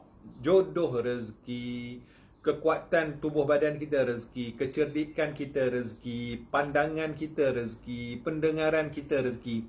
Sebab tu ada orang yang tak berapa nak dengar, ya. Ada orang yang rabun, ada orang yang buta langsung. Itu semua rezeki daripada Allah Subhanahu Wa Taala. Rezeki ini bukan saja dalam bentuk fizikal, dia juga dalam bentuk perkara-perkara yang tak nampak. Iman bentuk rezeki. Ya. Kekuatan kita. Kadang-kadang orang tu tubuh badan dia kuat, tuan-tuan. Badan punya letah, pergi ke gym, badan punya sado. Tapi kalau setakat semayang ni, tuan-tuan, minta maaf lah. Jauh kuat makcik-makcik yang dah hogek tu. Makcik yang ada sakit kencing manis, darah tinggi, makcik yang ada gout, yang bongkok tu, lagi kuat pada dia beribadah kepada Allah. Orang yang tubuh badannya besar, yang mana yang hebat, kalau kita ikut, dia lah paling kuat tadi. Dah, dia tidak ada rezeki untuk taat kepada Allah. Allah Ta'ala tak bagi rezeki untuk dia duduk lama-lama berzikir kepada Allah. Dia tak diberi rezeki oleh Allah untuk dia mengingat akan Allah. Tuan-tuan, kalau dia beri pilihan antara rezeki tu, tuan-tuan nak rezeki mana? Nak badan sadu, tapi bapak pemalasnya beribadah kepada Allah, tak mengenal Allah, ya, menggunakan tubuh badan yang besar itu untuk bermalas-malas, untuk durhaka kepada Allah, ataupun tuan-tuan dia beri tubuh badan yang tak sihat, dengan kencing manisnya, dengan darah tingginya, dengan goutnya, dengan penyakit jantungnya, dengan apa, duduk dengan bergantung dengan ubat.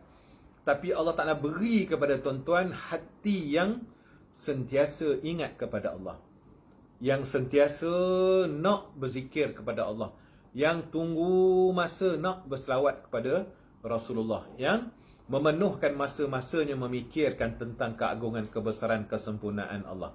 Tuan-tuan nak pilih yang mana? Dan itulah hakikat kehidupan kita sekarang. Betapa ramai orang yang tubuhnya semangat Allah Ta'ala beri, dengan kesihatannya, dengan kecantikannya, ya, dengan kehebatan tubuh badannya. Tapi tubuh badan inilah yang digunakan untuk mendurhakai Allah. Durhaka dia kepada Allah. Pasal apa? Dengan suaranya yang enak, digunakan untuk berkaraoke, bukan untuk berselawat, bukan untuk membaca Quran, bukan untuk memuji Allah, memuji Rasulullah. Digunakan suara-suara yang molek itu untuk mendendangkan lagu-lagu yang maksiat. Karaoke lah 2-3 pagi, mungkin musim PKP ni tak boleh pergi ke mana-mana, tak mudahlah karaoke-nya, ya. Tubuh badannya yang sihat, malam-malam, bukan nak beribadah, berzikir kepada Allah, digunakan pula matanya itu untuk apa? Main game, untuk melihat filem-filem yang melalaikan dia daripada Allah. Untuk apa? Tak kisahlah, trading saham ke whatever lah, tuan-tuan, ya. Tetapi artinya kita lalai daripada tugas kita sebagai hamba Allah Subhanahu Wa Taala. Kita buat sesuatu yang Allah Ta'ala murka kepada kita, berbandingkan dengan pakcik-makcik tadi yang Allah Ta'ala uji. Nak bangun pun punyalah kadang-kadang berpapah nak bangun, ya. Maklumlah, kencing manis ada, darah tinggi ada, gout ada. Tapi menunggu malam untuk bermunajat kepada Allah, menunggu waktu-waktu malam. Tuan-tuan, waktu malam ini da'bus salihin, saya dah cerita dah itu hari. Artinya pakaian kepada orang-orang soleh itu dia suka pada waktu malam. Kerana waktu malam inilah waktu yang paling seronok kita beribadah. Masa itu jiwa kita tenteram, tuan-tuan. Masa itu khusyuk, kita sangat khusyuk kepada Allah. Masa itu Allah Ta'ala datangkan satu perasaan yang mana perkara itu hanya orang yang berjaga malam saja yang dia tahu akan nikmat tersebut yang Allah Ta'ala. Sebab tu orang-orang soleh, kekasih-kekasih Allah ini, mereka menghidupkan malam. Pasal apa? Malam ini adalah satu saat, satu tempat pertemuan di antara sang kekasih, antara hamba Allah yang mengasihi Allah. Dan Allah juga sudah tentu kasih kepada orang yang dibangunkan pada malam-malam hari ini, tuan-tuan. Ya. Kalau bukan dengan rahmat dan kurnia Allah, tak mampu nak bangun malam ni, tuan-tuan. Tak mampu untuk kita beribadah kepada Allah. Tapi bila mana Allah Ta'ala pilih seseorang itu, walaupun dia tu patah sana, patah sini, walaupun dia tu sakitnya macam-macam, tapi dia tetap juga akan berusaha untuk berzikir, mengagungkan Tuhan yang dia cinta. Pasal apa? Pasal dalam hatinya sudah ada keseronokan, kecintaan kepada Allah Subhanahu Wa Taala. Sebab itulah dia tetap juga menggagahkan dirinya untuk memuji Allah, untuk minta ampun pada Allah, untuk beribadah kepada Allah Subhanahu Wa Taala. Pukul apa dah kita ni?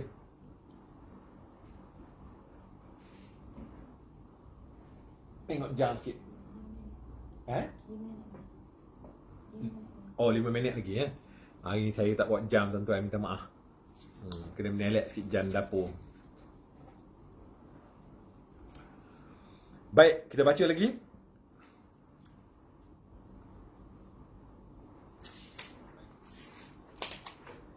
Perkara ini disebabkan Allah telah memerintahkan ke atas kita untuk berkhidmat dan taat kepada secara keseluruhan, iaitu jiwa dan raga. Dengan demikian Allah menjamin segala sesuatu yang menyebabkan kita mampu menjalankannya dan tidak wajib kepada mereka yang tidak mampu. Ya, ini perkara dengan urusan rezeki ni, tuan-tuan. Menjamin rezeki seluruh hamba Allah merupakan kebijaksanaan Allah disebabkan oleh 3 perkara ini. Okey. Apa dia 3 perkara itu ya? Menjamin rezeki seluruh hamba Allah merupakan kebijaksanaan Allah yang disebabkan oleh 3 perkara. Baik. So, yang pertama, Allah ibarat majikan dan kita hambanya sebagai buruh. Majikan wajib memberikan upah kepada buruhnya agar mampu bekerja, dan sebaliknya buruh wajib berkhidmat kepada majikan. Ini analogi yang dibuat oleh orang yang mensyarahkan kitab ini, tuan-tuan ya. Sebab tu saya khabar tadi, setiap orang dengan pelbagai syarah dia. Bagi syarih, orang yang mensyarahkan akan kitab Minhajul Abidin ini syarah dia ya. Dia menggunakan analogi ni. Baik, yang pertama dia khabar Allah ibarat majikan kepada kita dan kita hambanya sebagai buruh kepada Allah. Majikan wajiblah memberi upah kepada buruhnya agar mampu bekerja, dan sebaliknya buruh wajib berkhidmat kepada majikannya. Ini analogi antara majikan dengan pekerja. Yang kedua, menurut logik, manusia yang hidup memerlukan rezeki dan Allah sebagai pencipta pasti akan memberinya. Ya. Memang tidak ada jalan tetap untuk mencapai rezeki kerana manusia tidak tahu jalan rezekinya, melainkan hanya dapat berusaha. Manusia juga tidak tahu bentuk rezeki untuk dirinya, meskipun dia berladang atau berniaga. Sehingga bila dan di mana sahaja manusia wajib mencari rezeki. Ya, memanglah dari segi logiknya, manusia yang hidup ni dia memerlukan rezeki. Manakala Allah yang menciptakan manusia, yang mewujudkan manusia ni, baginya lah yang dia kenalah bagi rezeki. Kalau tidak, macam mana manusia yang diciptakan ni untuk hidup kalau tak ada rezeki ya? Segi logiknya orang ni kata begitu. Terpulanglah kepada Allah ya. Fa'alul lima yurid. Dia buat apa yang dia kehendaki, tak ada orang boleh paksa dia. Tu kita kena tahu. Tapi kalau mengikut logik, ini analogi oleh pensyarah kepada kitab ni ya. Dia kata manusia yang hidup memerlukan rezeki, Allah yang menciptakan manusia ialah memberi rezeki. Itu segi logik dia. Baik. Sebab itu, selagi manusia itu hidup, selagi itu rezeki dia dijamin dan diberi oleh Allah. So yang ketiga, Allah memerintahkan hambanya agar berkhidmat, sedangkan mencari rezeki kadang-kadang menghalang manusia untuk berkhidmat. Tetapi pada hakikatnya Allah menjamin manusia agar tetap mempunyai kesempatan untuk berkhidmat kepadanya. Ada orang mengatakan bahawa pemberian rezeki Allah itu lemah sekali dan tidak ada yang wajib bagi Allah kerana Allah Maha Kuasa, maka janji Allah itu bukanlah satu kewajipan ke atasnya. Rezeki yang dijanjikan Allah mempunyai takaran tertentu, tidak akan bertambah dan berkurang serta pada saat tertentu, tidak terlambat ataupun tidak mungkin datang sebelum masanya. Rasulullah SAW bersabda, "Ar-rizqu maqsumun mafrughun minhu." Rezeki itu telah ditetapkan, sudah diberi sebelum manusia dilahirkan. Ya. Yang ketiga tadi apa dia? Allah memerintahkan hambanya untuk berkhidmat. Berkhidmat ni maksudnya beribadah kepadanya lah. Sedangkan mencari rezeki kadang-kadang menghalang manusia itu daripada beribadah ataupun berkhidmat kepada Allah. Sebenarnya tuan-tuan, mencari rezeki itu juga beribadah kepada Allah. Jangan kita sempitkan ya. Cuma ibadah ni ada ibadah khusus, ada ibadah umum. Kita mencari rezeki itu namanya ibadah secara umum.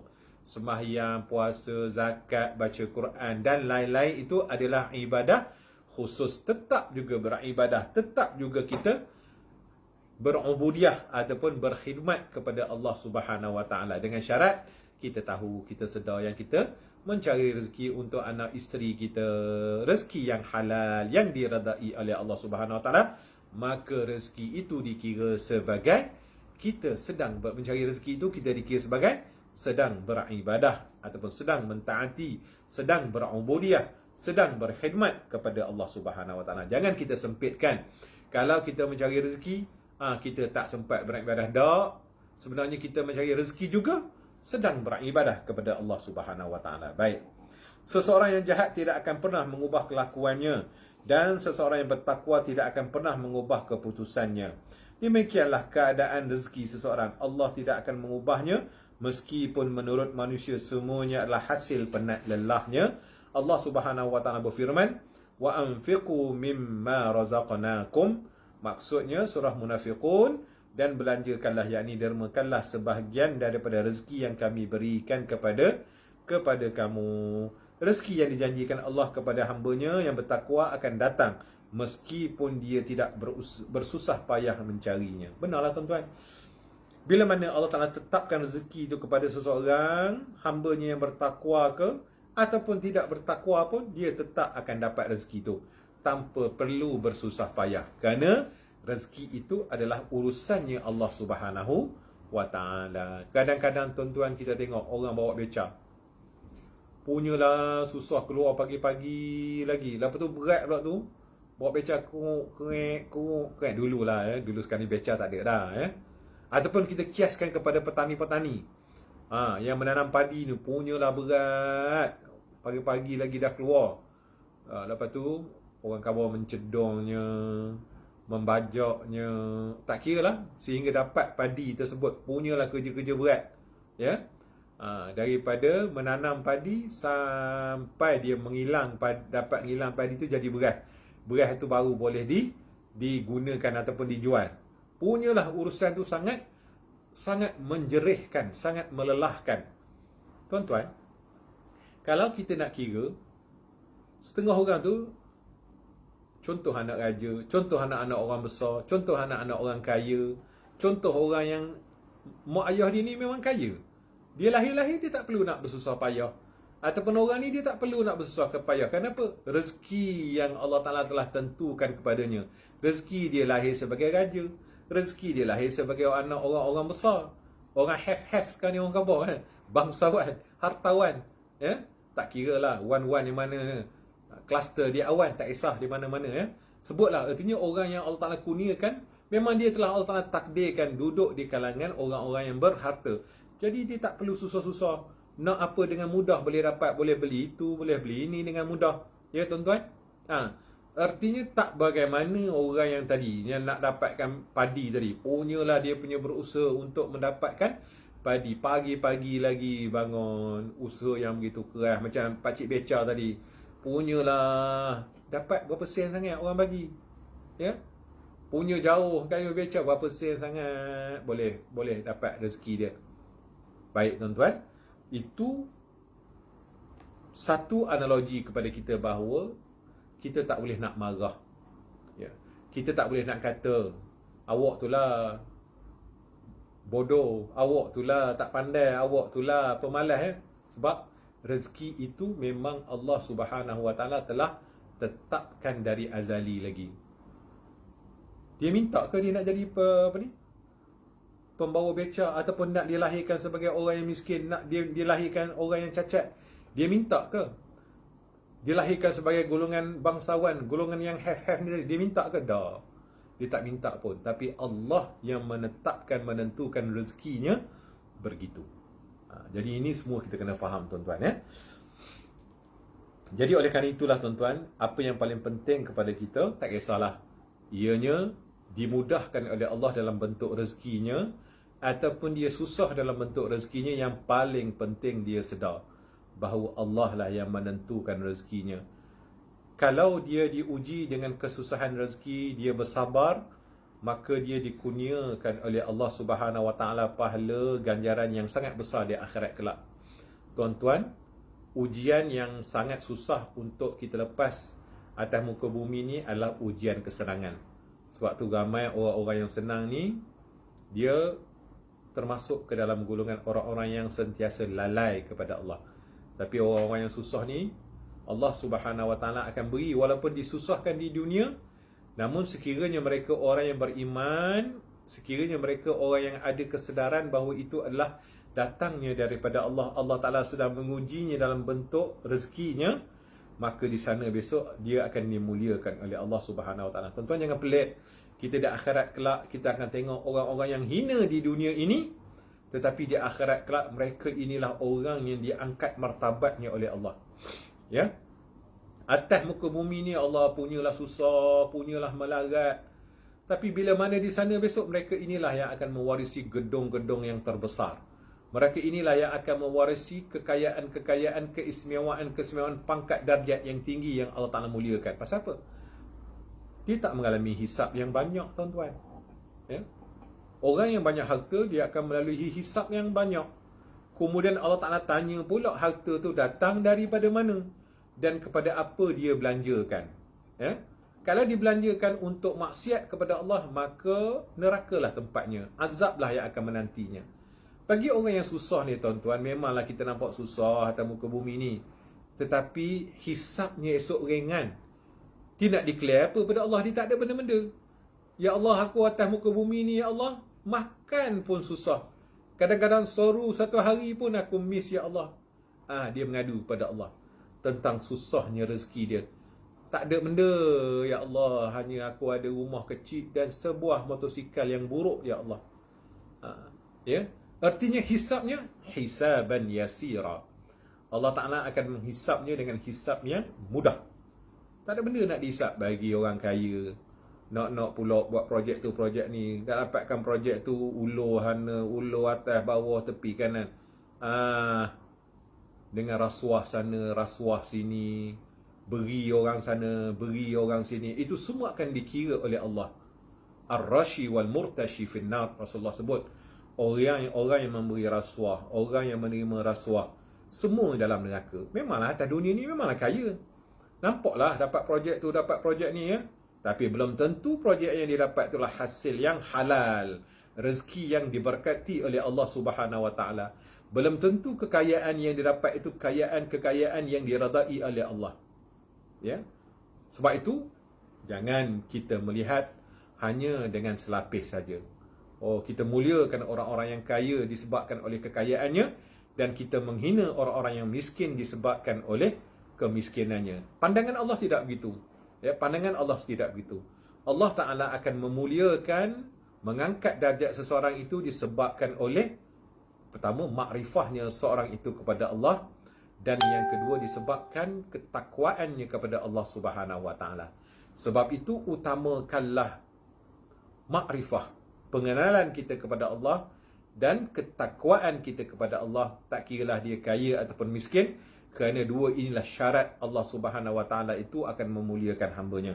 Saya kira cukuplah setakat itu. Nanti kita akan sambung lagi bahagian ketiga, batasan dan hakikat tawakal. Batasan dan juga hakikat tawakal. Ayat yang terakhir sekali yang saya akan baca sini, surah At-Talaq yang biasa kita baca, iaitulah Bismillahirrahmanirrahim. Wa man yatawakkal wa man yattaqillaha yaj'al lahu makhraja wa yarzuquhu min haitsu la yahtasib. Ataupun orang Melayu sebut ayat 1000 dinar, ya. Ayat ini pun tak mudahlah, gantung di dinding-dinding. Buat benda makcik. Inilah ayat 1000 dinar, katanya nak dapat rezeki. Bukan begitu. Bukan kita menggantungkan ayat ini di dinding-dinding. Kita menjadikan ayat ini sebagai zikir kita, ya. Sentiasa berzikir. Bukan itu saja, merenungi akan maknanya. Apa kata ayat ni? Wa man yattaqillah, barang siapa yang bertakwa kepada Allah dengan sebenar-benar takwa, yaj'al lahu makhraja, maka Allah akan memberikan jalan keluar baginya. Syarat untuk Allah Ta'ala tolong seseorang itu, mestilah seseorang itu bertakwa kepada Allah. Ini ayat ni sebut. Sebab tu kita kena faham ayat ni. Bukan ambil ayat ni letak dekat tepi dinding, lepas tu mengharap rezeki datang. Tak. Kena fahami ayat yang kita letakkan di tepi dinding tu, ataupun ayat 1000 dinar yang kita jadikan sebagai hiasan-hiasan di dinding-dinding rumah kita. Apa kata Allah dalam ayat tersebut? Wa may yattaqillah, Barang siapa yang bertakwa kepada Allah dengan sebenar-benar ketakwaan, yaj'al lahu makhraja, maka Allah akan menjadikan jalan keluar baginya. Tak kiralah tuan-tuan, apa jua masalah tuan-tuan, apa jua kesempitan, maka jalan untuk kita keluar daripada masalah, ujian dan kesempitan tersebut adalah dengan takwa. Ini janji Allah. Ya. Wa man yattaqillah, barang siapa yang bertakwa kepada Allah, yaj'al lahu makhraja, nescaya Allah Ta'ala jadikan baginya jalan keluar. Wa yarzuqhu, dan dia akan memberi rezeki kepadanya, min haitsu la yahtasib, daripada sekira-kira tak tahu daripada sumber rezeki itu datang. Ya, Allah Ta'ala jamin, pertama, bagi orang yang bertakwa, dia akan jadi jalan keluar bagi setiap masalah. Dan yang kedua, Allah Ta'ala jamin, dia akan mengurniakan rezeki kepada orang tu daripada sumber-sumber rezeki yang tak disangka-sangka. Inilah, ya. Inilah renungan, inilah pegangan, inilah pengajaran daripada ayat wa may yattaqillaha yaj'al lahu makhraja wa yarzuqhu min haitsu la yahtasib. Keimanan kita kepada ayat inilah yang paling penting. Kebergantungan kita, pengharapan kita, tawakal kita yang tinggi kepada Allah dalam berusaha dan berikhtiar, itulah yang menjadikan Allah Subhanahu wa Ta'ala menjadi penolong kepada kita. Itu benda yang paling penting yang perlu kita fahami. Artinya apa dia? Tawakal, bergantungnya diri kita, menyerah diri kita kepada Allah menjadi pakaian kita sentiasa dalam hati kita.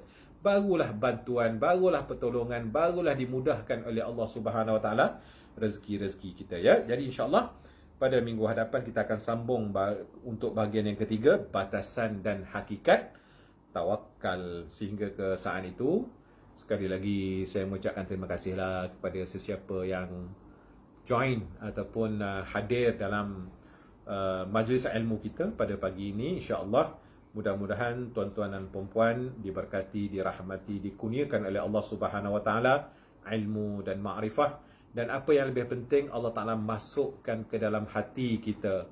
Allah Ta'ala hiasi hati dan diri kita dengan sifat-sifat tawakkal ala Allah, dengan sifat-sifat mahmudah, dan dikeluarkan daripada hati sanubari kita daripada sifat-sifat mazmumah. Sehingga ketaat dan pertemuan kita pada minggu hadapan insya-Allah. Aqulu qawli hadza wa astaghfirullahal azim li wa lakum. Wassalamualaikum warahmatullahi wabarakatuh. InsyaAllah jumpa lagi. Al-Fatihah. A'udzu billahi minasyaitonir rajim. Bismillahirrahmanirrahim. Alhamdulillahi rabbil alamin. Ar-Rahmanir Rahim. Maliki yaumiddin. Iyyaka na'budu wa iyyaka nasta'in. Ihdinas siratal mustaqim. صراط الذين أنعمت عليهم غير المغضوب عليهم ولا الضالين آمين. أعوذ بالله من الشيطان الرجيم. بسم الله الرحمن الرحيم. الحمد لله رب العالمين، والصلاة والسلام على أشرف الأنبياء والمرسلين سيدنا محمد وعلى آله وصحبه أجمعين. اللهم افتح علينا حكمتك وانشر علينا من خزائن رحمتك يا أرحم الراحمين. اللهم افتح علينا وعلى ذرياتنا فتوح العارفين. اللهم افتح علينا وعلى ذرياتنا فتوح العارفين. اللهم افتح علينا وعلى ذرياتنا فتوح العارفين الذين لا خوف عليهم ولا هم يحزنون. اللهم اجعلنا من المحبوبين وأبعدنا من ديوان البعداء والمطرودين برحمتك يا أرحم الراحمين. اللهم أدخلنا في زمرة المقربين وأدخلنا في زمرة بغير حساب. اللهم اختم لنا بأحسن الخاتمة ولا تختم علينا بسوء الخاتمة. ربنا هب لنا من أزواجنا وذرياتنا قرة أعين واجعلنا للمتقين إماما. ربنا آتنا في الدنيا حسنة وفي الآخرة حسنة وقنا عذاب النار. وصلى الله على سيدنا محمد وعلى آله وصحبه وبارك وسلم والحمد لله رب العالمين. Kita tutup majlis kita dengan tasbih kifarah dan surah Al-Asr. Bismillahirrahmanirrahim. Subhanakallahumma wa bihamdika asyhadu an la ilaha illa anta astaghfiruka wa atubu ilaik. Bismillahirrahmanirrahim. Wal 'asri innal insana lafi khusr إلا الذين آمنوا وعملوا الصالحات وتواصوا بالحق وتواصوا بالصبر. InsyaAllah jumpa lagi.